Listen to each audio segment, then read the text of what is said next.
అందశ్రీ గారి గురించి, వారి గొప్పతనాన్ని గురించి పెద్దలు సిద్ధారెడ్డి గారు, రఘు గారు, పసునూరి గారు చాలా విషయాలు మాట్లాడారు. సరే, నాకు అందశ్రీ గారు ఒక 25 సంవత్సరాల నుంచి పరిచయం. అయితే వారు ఎప్పుడు నాతోని అనేక విషయాలు చర్చించేవారు. సహజంగానే ఆయనకి ఎవరు కలిసినా కూడా ఫస్ట్ వాళ్ళని విమర్శించడం స్టార్ట్ అవుతుంది. ఆయన ఎవరినైనా మన లోపల ఉండే ప్లస్లు మైనస్లు ఉంటాయి. అంటే మనం అంటే వ్యక్తి కాదు, పార్టీలుగా.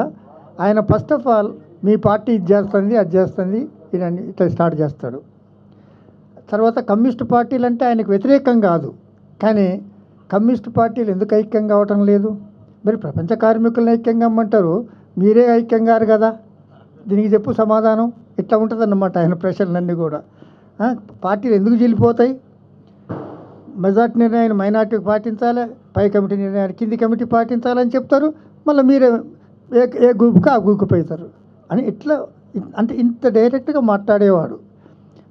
అయితే ఎక్కువ నాతోని ఈ సాహిత్యం వీటి మీద నాకు ఎక్కువగా ఆయనతో చర్చించే అవకాశం రాలేదు. కానీ కలిసినప్పుడల్లా ఇట్లాంటి విషయాలే మాట్లాడుతూ ఉండేవాడు. ఇది వారికి సంబంధించి నాకు వారికి ఉన్న సంబంధానికి సంబంధించింది.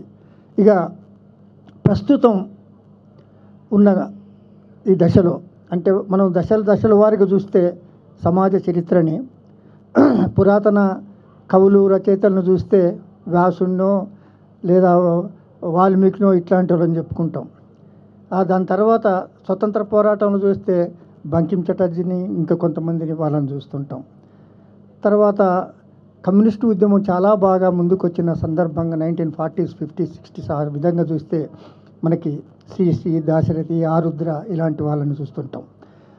అదేవిధంగా మనం ఈ ప్రస్తుతం ఈ భారతీయ సమాజంలో చదువు సంపద నిషేధించబడ్డ మన అందరికీ తెలుసు. ఈ భారతీయ సమాజంలో చరిత్ర లోపల బ్రాహ్మణ క్షత్రియ వైశ్యులు మాత్రమే చదువుకోవాలి, శూద్రుడు చదువుకోవడానికి వీల్లేదన్న ఆ దశలో కింది తరగతుల నుంచి వచ్చిన వాళ్ళు చదవగలిగి రాయగలిగే పరిస్థితి లేదు. కానీ ఒక 2-3 జనరేషన్స్ నుంచే ఇది వస్తుంది.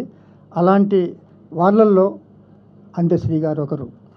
ఎందుకంటే ఈ మధ్యకాలంలో మనం చూస్తే వచనగా చూసినప్పుడు మనం కంచైలయ్య గారిని, బిఎస్ రాములు గారిని, ఊషా గారిని ఇలాంటి వాళ్ళని మనం చెప్పుకుంటుంటాం. అదేవిధంగా మనం సాహితీకారులుగా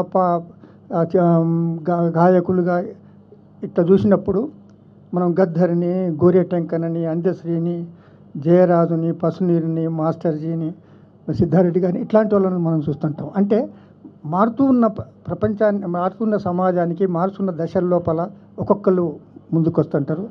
అలాంటి మహనీయుల్లో అందశ్రీ గారు ఒకరు. వారికి నివాళులు అర్పిస్తూ నాకు అవకాశం ఇచ్చిన మీకు ధన్యవాదాలు.